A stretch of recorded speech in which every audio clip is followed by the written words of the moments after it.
आज़ाद होने के बाद जब अपनी सिचुएशन थी 1950 के आसपास बात कर रहा हूँ मैं, 47 के बाद, उस टाइम पे चाइना की भी लगभग ऐसी सिचुएशन थी और शायद और ही गया गुजरा था। पर आज चाइना हमसे बहुत आगे दुनिया पर राज करेगा आने वाले फ्यूचर वर्ल्ड फ्यूचर चाइना का है। वो झूठा बात नहीं बोलता है कि हम विश्व गुरु हैं। ना हमारे यहाँ कोई काम की यूनिवर्सिटी जो वर्ल्ड लेवल में हम कह सके, ना कोई इंजीनियरिंग कॉलेज। ड्रोन तो बना नहीं पा रहे हैं, दुल्हा का ड्रोन बनाने वाला चाइना से आ रहा है, जबकि युद्ध ड्रोन पे चला जा चुका है। तो हम लोग फॉल्स ईगो में हम लोग नहीं जी रहे, हम लोग जी रहे हैं। चाइना ऐसा नहीं करता है। आगे निकल क्यों गया चाइना? एक होता है रियलिस्टिक सोच, एक होता है आपका आइडियोलॉजिकल, काश ऐसा होता, दुनिया ऐसी होती। तो हम लोग उसमें जी रहे हैं और चाइना रियलिस्टिक है। भाई सड़क बनेगी बनेगी, काम खत्म। अब हम लोग को क्या है कि इंग्लिश थोपिए। इंग्लिश थोपने के चक्कर में 70% स्टूडेंट की जो नॉलेज है, जो वर्क फोर्स है, जो उसका टाइमिंग, वो इंग्लिश में चला गया। यूपी बिहार झारखंड के बच्चे जो एक मेजर पॉपुलेशन को होल्ड करते हैं, हरियाणा से लेके आप उस नॉर्थ बेल्ट को ही पूरा पकड़ लीजिए, इतने लेबोरियस बच्चे हैं। बट क्या प्रॉब्लम क्या है कि उनके पास पैसे की प्रॉब्लम्स है। पैसे की प्रॉब्लम होने की वजह से अच्छे स्कूल नहीं है, और अच्छे स्कूल ना होने की वजह से उनका इंग्लिश पे कमांड अच्छा नहीं है। अब वो अपने आप को लो फील कर रहे हैं बिना मतलब का। हम भी इंग्लिश मीडियम में मेरे घर वाले पढ़ाएं, 12-13 साल इंग्लिश मीडियम में पढ़ाएं। हम एक ही चीज़ सीखे, मे आई गो टू ड्रिंक वाटर। उसके बाद कुछ बुझाया ही नहीं हमको। 1970 के आसपास में चाइना में माओ जेडोंग आए थे। उन्होंने कहा कि बाढ़ में जाए तुम्हारा अंग्रेजी, मंडारिन भाषा बोलो, उसी में सीखेंगे। आज आप देखिए, वहाँ का प्राइम मिनिस्टर को भी इंग्लिश उतना अच्छा से नहीं आता है, प्रेसिडेंट को भी नहीं आता है। तो क्या दिक्कत है? क्या बराक ओबामा को हिंदी आती है? नहीं। तो मोदी को इंग्लिश नहीं आएगी तो क्या दिक्कत है? आप बोलिए तो एक ट्रांसलेटर रख लिया जाएगा आपको, जहां जरूरत पड़ेगी उसकी। तो जो ब्रेन वर्क होना चाहिए था मेन काम पर, वो हट गया। और ये चाइना में नहीं हुआ। चाइना में नहीं हुआ। आपको चाइना में आप टॉप लेवल की बात करें, चाइनीज बोलेगा वहाँ। उसने टेक्नोलॉजी लगा ली, रियल टाइम कन्वर्टर लगा दिया आपको, तुरंत आप कान में लगाए रहिए, आप बोलिएगा तुरंत कन्वर्ट करके बता देगा। टेक्नोलॉजी है कि नहीं वहाँ पे? तो एक चाइना में ये। दूसरा, चाइना में एक चीज़ हम देखें कि जो फैक्ट्रीज वगैरह है, उसके अंदर जो वर्किंग हो रही है वो फीमेल देख रही है ज़्यादातर फैक्ट्रीज में। फीमेल जब फैक्ट्रीज से सामान प्रोडक्ट बन के बाहर आ रहा है तो उसकी मार्केटिंग, उसका सेल, उसका बाहर एक्सपोर्ट, उसकी ये चीज़ें वो मेल संभाल रहे हैं। मतलब मेल फीमेल दोनों है। अगर एक इंडोर संभाल रहा है तो एक आउटडोर संभाल रहा है। वो उनका अपना म्यूचुअल है, क्या देख रहे हैं, कौन क्या कर रहा है। हमारे यहाँ फीमेल को अजीब करके रख दिया, उनको मतलब घर के अंदर रख दिया। हमने कहाँ फीमेल को जिम्मेदारी दी हॉस्पिटल में? आज देखिए, फीमेल डॉक्टर, फीमेल नर्स पे पूरा मेडिकल इंडस्ट्री टिका हुआ है। उनको मौका दिए, उन्होंने करके दिखाया। एविएशन दिए हम लोग ने फीमेल को। आज पायलट हो गए, एयर होस्टेस हो गए, फीमेल हमने दिया, उन्हें करके दिखाई। वहाँ पे हमने उन्हें जिम्मेदारी ही नहीं देते। इंडिया में क्या है ना कि पैसे कमाने की जिम्मेदारी थोप दिया पुरुष के ऊपर। इससे बहुत अजीब गया कि बच्चा बाहर जाके कमा रहा है, बस इससे मतलब है कैसे कमा रहा है, मर रहा है, जी रहा है, सेफ्टी है कि नहीं है, रहने लायक है कि नहीं। मुंबई में देखिए, घर वालों को पता नहीं होगा कि यहाँ पे कोई कैसे कमा रहा होगा। आप बीच पे जाके देखिए, कोई छोटी मोटी दुकानें लगा के बेच रहा है, रात भर बेचारा कुछ कस्टमर आ जाए यहाँ पे। घर वालों को क्या चिंता है, पुरुष है, बेटा है, कमा के लाएगा यहाँ पर। और घर की इज्जत की जिम्मेदारी औरतों को दे दिया। भाई इस दोनों की कॉमन जिम्मेदारी थी। यही वजह है कि इंडिया में आप देखिएगा कि अगर किसी को बद्दुआ देनी है, सरापनी है, तो वो घर की फाइनेंशियल स्थिति को संभालने वाले पुरुष को बद्दुआ देगा। तुम्हारे पिताजी को नौकरी छूट जाए, भाई ये हो जाए। और अगर उसको इज्जत डाउन करनी यानी गाली देना है तो किसी पुरुष को गाली नहीं देगा, और महिला को देगा। हम लोग महिला सशक्तिकरण की बात करते हैं और शर्म आनी चाहिए, दो पुरुषों की लड़ाई में भी गालियां एक औरत ही सुन रही है। वो कहाँ से सशक्तिकरण हो? जिस लड़ाई में वो है भी नहीं, उसमें भी उसको गाली दे रहा है सब। तो चाइना में ये सब नहीं है। वहाँ पे फीमेल पार्टिसिपेशन भी बहुत अच्छा है। वहाँ के स्टूडेंट्स में कुछ अलग है? वहाँ पे स्टूडेंट्स यूनिवर्सिटीज या एजुकेशन वहाँ कोचिंग नहीं है, वहाँ कोचिंग वगैरह नहीं। रियली? वहाँ गवर्नमेंट स्कूलिंग सिस्टम एक, वन नेशन वन एजुकेशन। हमारे यहाँ वन नेशन वन इलेक्शन बोला जा रहा है। कभी एजुकेशन पे भी बात कर लो यार। अच्छा, हम लोग की क्या जरूरत है? हम लोग खुद अपने आप से पूछते हैं कभी कभी, हम लोग की जरूरत क्या है कोचिंग वालों की? क्योंकि स्कूल ने अच्छा नहीं पढ़ाया है। अदरवाइज में तभी तो आया है मेरे पास। ऐसा भी तो हो सकता है जैसे स्कूल में उसने पढ़ाई कंप्लीट कर दी, कॉलेज कंप्लीट कर दिया, तब हमारे पास आया। ऐसा भी तो हो सकता था कि हमने पढ़ा दिया फिर वो स्कूल में जाए। हम लोग पढ़ा देंगे ना तो स्कूल के वालों को कह के निकलिए, अब आप लोग निकलिए, बहुत पीछे हैं लोग। तो स्कूलिंग सिस्टम अगर अच्छी होती हम लोग की ज़रूरत ही नहीं पड़ती। चाइना में एजुकेशन सिस्टम एक जैसा है, इंडिया में भी अमीर हो या गरीब पढ़ाई एक जैसी होनी चाहिए, मेडिकल एक जैसा होना चाहिए।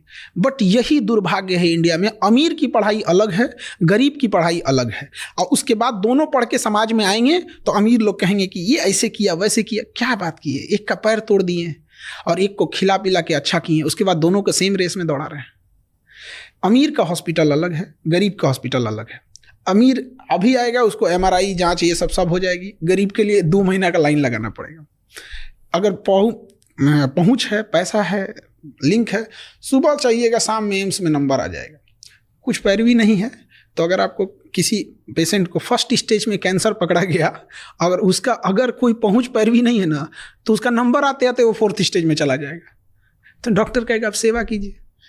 तो हमने कहाँ भारत को कितने पार्टीशन में बांट रखा है, गरीबी के आधार पर, जातियों के आधार पर, स्टेट के आधार पर। समझ में नहीं आता इसको, मतलब कहाँ से इसको सुधारा जाए। तो जैसे 2021 में चाइना के प्रेसिडेंट ने, मैं देख रहा था, शायद प्राइवेट ट्यूटरिंग बैन कर दी थी। इंडिया में भी अगर ऐसा हो जाए तो फिर वहाँ पे एक मजबूरी है कि वो ये सिस्टम वहाँ पे थोड़ा सा अलग है, क्योंकि हम लोग डेमोक्रेसी में हैं, वो लोग डेमोक्रेसी नहीं है, वो साम्यवादी है, कम्युनिस्ट हैं। वहाँ पे कम्युनिस्ट में क्या होता है ना कि सब चीज़ें, वहाँ देश का कंसेप्ट नहीं होता है, वहाँ पार्टी का कंसेप्ट होता है। तो अगर वहाँ हम right to freedom of speech दे देंगे ना तो उनका वो वाला सिस्टम खराब हो जाएगा। इस वजह से वो इस सब चीज़ों को रोकता है। और इंडिया में नैरेटिव सेट किया जाता है कि ऐसा चाइना में है, बोलने की आज़ादी नहीं है, ये नहीं है, वो नहीं है। जो चाइना एक बार घूम के आए, वहाँ पता करके आए, उनका अपना सोशल मीडिया है। लेकिन इस पे कंट्रोल भी ज़रूरी है। ऐसा नहीं कर रहे हैं कि एकदम ख़त्म कर देना या एकदम इंडिया मतलब छूट दे देना, इसका बहुत मिसयूज़ भी है। बांग्लादेश में तख्ता पलट करके शेख हसीना को छोड़ना पड़ा, केवल सोशल मीडिया की वजह से गया था। उसका भी श्रीलंका क्यों बर्बाद हुआ? फेसबुक की वजह से। मतलब फेसबुक, श्रीलंका जो क्राइसिस रही थी उसमें सबसे बड़ा कारण फेसबुक है। कैसे? दोनों, पहले बांग्लादेश बताओ फिर श्रीलंका बताओ। पहले श्रीलंका था, फिर उसमें क्या हुआ ना कि किसी भी चीज़ को अगर आप नैरेटिव सेट करना चाह रहे हैं तो धीरे धीरे नैरेटिव वो सेट करते जाएगा। एक माइंड, एक कंट्रोल करने वाला चीज़ है। जैसे एक सिंपल सी बात बताते हैं, यूट्यूब, फेसबुक, ट्विटर ये हमारा है नहीं। अब हमारा नहीं है तो अभी एक छोटा सा जो ज्वलंत एग्जाम्पल देखिए आप, गाजा और फिलिस्तीन में, और हमारे यहाँ कश्मीर में इशू देखिए। कश्मीर में इतनी ज़्यादा इंसर्जेंसी है, वहाँ पे एक टेररिस्ट मारा जाएगा ना पूरे ग्लोबल मीडिया में दिखाया जाएगा। और गाजा में 60,000 लोग मरे हैं, जिसमें ज़्यादातर महिलाएं और बच्चे हैं। आपको वीडियो ढूंढने को मिलेगा? नहीं मिलेगा। न्यूज़ देखने को मिलेगा? नहीं मिलेगा। केवल टूटा हुआ घर देखने को मिलेगा। रीज़न क्या है? They control them. और हम लोग अगर कश्मीर में कर देते हैं तो ह्यूमन राइट का वायलेशन हो जाता है। ये ह्यूमन राइट की पार्ट सिखाते हैं सभी सब हमको, ये सफ़ेद मुर्गा सब यूरोप में बैठ के जलियांवाला बाग में गोली चला के मारे थे सब। ये चुट्टा हम लोग को ह्यूमन राइट सिखाते हैं सब। जिस समय ये लोग जानवरों की तरह ज़िंदगी जी रहे थे ना, हमारे यहाँ वसुधैव कुटुंबकम चल रहा था। जिस समय दुनिया में केवल लूट खसोट मची थी ना, पारसी लोगों को खुद ईरान से भगा दिया गया था ना, तो हमारे यहाँ गुजरात और महाराष्ट्र में उन्हें रहने के लिए शरण दिया गया था। तो हम लोग को ये ज्ञान दे रहे हैं सब। तो सोशल मीडिया को हम लोग अनकंट्रोल करें। We are not digital India, we are digital user. हमारे पास डिजिटल इंडिया हम लोग बोलते हैं उसको, क्या है हमारा? यूट्यूब हमारा है, फेसबुक हमारा। आज अगर यूट्यूब, गूगल कह देता है कि आपको अपने जीमेल बना रहे हैं, हर जीमेल का 1 साल का चलाने का हमको 10 रुपये चाहिए, हमें देना पड़ेगा, सब बंद हो जाएगा, एंड्रॉयड उसका हो जाएगा। तो चाइना ने कहा कि we are not digital China, we are not digital user. उसने अपना बना लिया।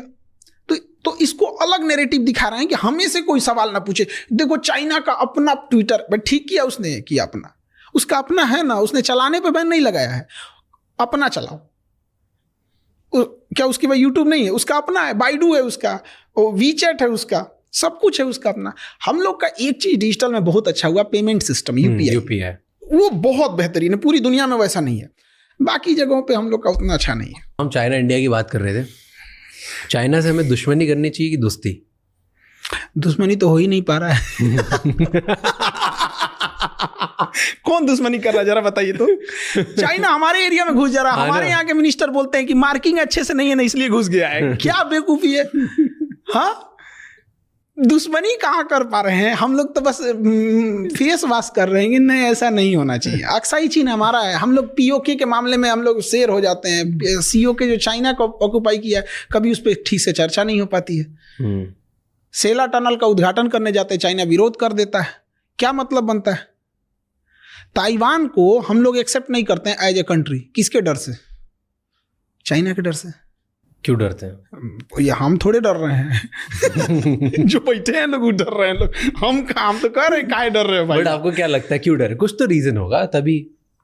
अब डिप्लोमेटिक है वहां पे, शुरू से चला आया है, ऐसा नहीं कि मोदी जी डर रहे हैं, मनमोहन सिंह भी वही कर रहे थे। तो कई बार हम लोग ये कहते हैं ना, तो लोगों को लगता है कि नहीं ये कर रहे थे, वो भी वही कर रहे थे।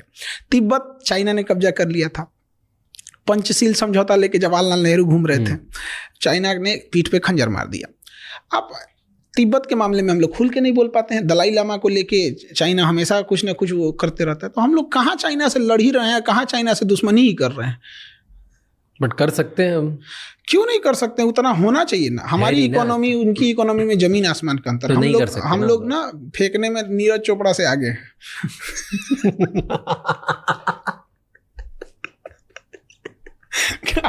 फेंकने में अगर ओलंपिक में बांसबाजी में होता ना तो गोल्ड मेडल हम ही लोग का रहता है।